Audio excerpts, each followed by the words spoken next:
Olympic champion Sherbakova revealed which skater she would like to perform a show number with. A fan meeting for Sherbakova is taking place at Luzhniki Stadium on Saturday. As part of Moscow Sports Day, which skater would you like to perform a show number with? On the one hand, there isn't just one, but on the other, there are so many skaters with whom it would be a great honor to share the ice. Yuzuru Hanyu. Yuzuru Hanyu, absolutely. But I could name many others.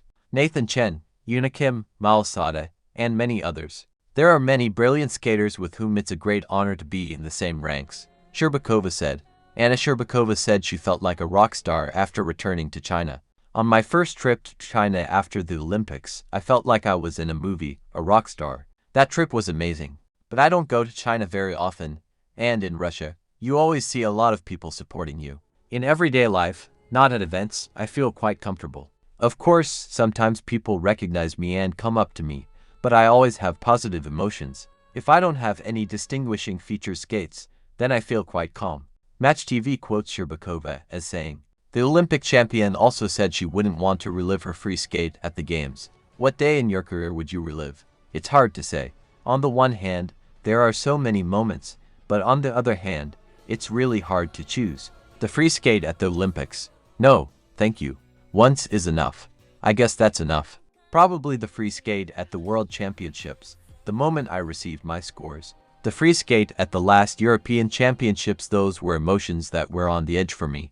Emotions that I'd probably like to relive. The Russian Championships in Chelyabinsk. I experienced them so vividly, those were the most memorable moments," Sherbakova admitted.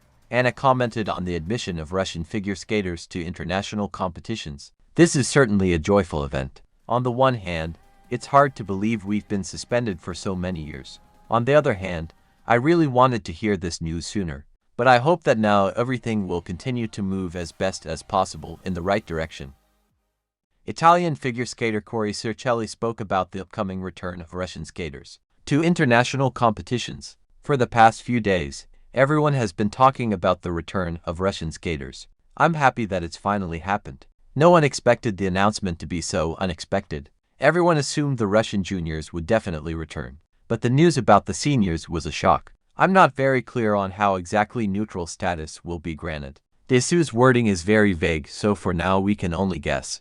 I'm personally looking forward to competing in the same competitions as Sasha Trusova and Kamila Valieva. I really hope they can obtain this neutral status, but I'm not completely sure. Now I'm interested to see how the Russians will try to qualify for the Grand Prix series. Perhaps some of them are already applying for visas for the August competition in Boston. The Junior Grand Prix is also starting very soon, Circelli said.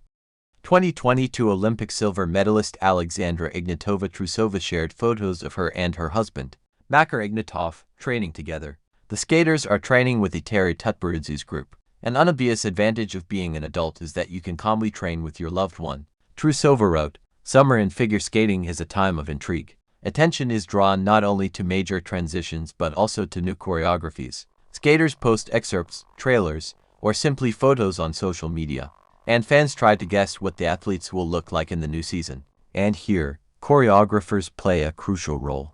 When talking about them, it's customary to highlight recognized and established specialists. Although a new generation has already emerged, those who competed only recently, but are now unafraid to think differently and bring fresh ideas to the ice. Since retiring, Evgenia Medvedeva has tried herself in various roles, from TV presenter and her own YouTube channel to ice show producer. And in May, at Moscow Sports Day, she spoke about her new professional role. She's now also a choreographer. "Now I've embarked on a new path in figure skating. I'm choreographing programs. It's incredibly nerve-wracking when you first step onto the ice. And there's a 14 or 15-year-old kid standing in front of you who's already jumped quadruple jumps, while I've never done one. And I have to choreograph a program for her. And, of course, it's scary somewhere you feel unsure. Of course, I remember everything I skated, but figure skating is completely different now. And the scariest moment is when you start the music and the athlete starts skating, and you don't know if you did a good job or not." In her debut year, she managed to choreograph 5 programs at once. Medvedeva worked with juniors from Svetlana Sokolovskaya's group, Elena Boldareva, and the Milto sisters, Elisa and Diana. But this isn't Evgenia's first time as a choreographer. Last fall, she presented the ice show Disco of the 2000s on ice. in which she created some of the numbers herself. I didn't just choreograph a number for myself, but also for Alexander Embert and me, including my marmalade. I don't think it's anything special when you're already a director and producer of your own ice shows. So there wasn't even a question about who would choreograph. Medvedeva is currently preparing a new show featuring 90s music, where she will likely present several more numbers. 3 years ago, Elena Kostornaya became the choreographer for Angels of Plushenko. At first, she worked with juniors on presentations. I come for 3 or 4 hours, and they tell me, today you're going to take this. Overall, I'm doing well, and they seem pleased with me. My job is to work on the programs, how to impress the judges, how to convey emotion, how to perform with the face, where to move the hand, where to shed a tear, little nuances. Over time, she shifted to the programs themselves. After the choreography, Sofia Samodelkina called Kostornaya a person with very good imagination. We worked on one sequence, then another, and the program kind of moved on by itself. In this regard, Elena is a truly excellent specialist, very understanding. At the academy, Kostornaya also worked with the country's leading junior skater, Elena Kostoleva, choosing box toccata and fugue in D minor for her free skate for the 2024-25 season.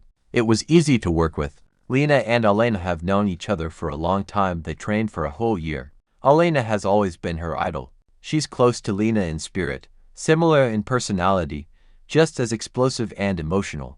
And they both have excellent skating skills, Lena's mother concluded. However, Kostornaya's choreography was never presented. Before the season, the staff invited Nikita Mikhailov for major adjustments. Kostornaya and her husband, Georgy Kunitsa, also work with amateurs. In 2025, they opened the Kostornaya Kunitsa Club, where they offer group and individual lessons. The two-time world junior champion expressed an interest in choreography, even before her official retirement. In 2019, Elena choreographed the opening and closing ceremonies at the Denis Ten Memorial. Later, she began working as a coach and choreographer at the Rinksivska and Angels of Plushenko. Her work includes the exhibition number There's No Me by Elena Kostornaya, and competition programs by Elena Prinova Carmen, Anastasia Zenina The Witcher, and Veronika Zelina. For the latter, Radio Nova prepared 3 programs, 2 short programs to Swan Lake and G Time by Lara Fabian, as well as a free program to the music of Roxana's tango. In Jelina's case, the outcome was controversial. Many noted that the images were too mature for a 14-year-old athlete. The choreographer explained that the risk was intentional. This is a season when you can experiment. These programs are more deliberate, more mature. When can an athlete grow if not in their programs? For that case, we created 2 short programs. One of our programs is more mature G-Time about love. Love is everywhere. It could be for a loved one, a child, a pet, or even for her work. Everyone sees something unique in this program, their own love for something. That's what we wanted to convey with this production. Veronica in the program represents love, which embodies light. Our second program, Swan Lake, is more classical. I can't say this image is simpler, rather, it's closer to Veronica. It's a well-known story in the world of figure skating. Our swan has both a light side and a dark side. Radio Nova also creates choreographed pieces for herself. For example, at the 2023 Russian Challenge, she performed a fiery routine to Shakira's songs. The judges placed Elena only 17th out of 24, but the audience received her very warmly. My routine was entirely my idea, my own production, my choice of costumes. The tournament is called Show Programs. My routine was a real show. These were the emotions I wanted to convey to the audience, and the audience's reaction showed they enjoyed it. I wanted to convey energy to the audience, so they would want to dance along with my dance and catch that wave. I really missed the audience. These emotions were valuable to me, because you miss them anyway. Another example of how a new role helps you see the sport differently and rediscover the joy of working on the ice is the story of Stanislava Konstantinova. Retiring from her career wasn't easy, but even before that, she tried her hand at choreographing. I never get tired of it. I always have ideas, and sometimes I don't even worry. I know that no matter what my state, at any time of day or night, I still think I can do my job well. I really love choreographing programs. It excites me. I could probably even do it just as a hobby, Konstantinova shared. While Stanislava currently choreographs programs for young athletes, she sometimes helps adult athletes as well. I tell all my figure skating friends, Let me choreograph an exhibition routine for you. Let me choreograph a routine for you, just like that. How many of you agreed? Everyone agrees now. She finds inspiration for her choreographies in music. Although she emphasizes the skater's abilities, I like working with older athletes. First-level athletes, candidate masters of sports. They're ready for anything, but they already have a lot of skills. They can do everything, and you develop that. I still base my skating on the music. I listen to the same piece over and over again, picking the rhythm, and then I see what my student can do. I usually tell them to do it the first time as it feels. Where their arms and legs go, we'll make something out of it. That's my approach.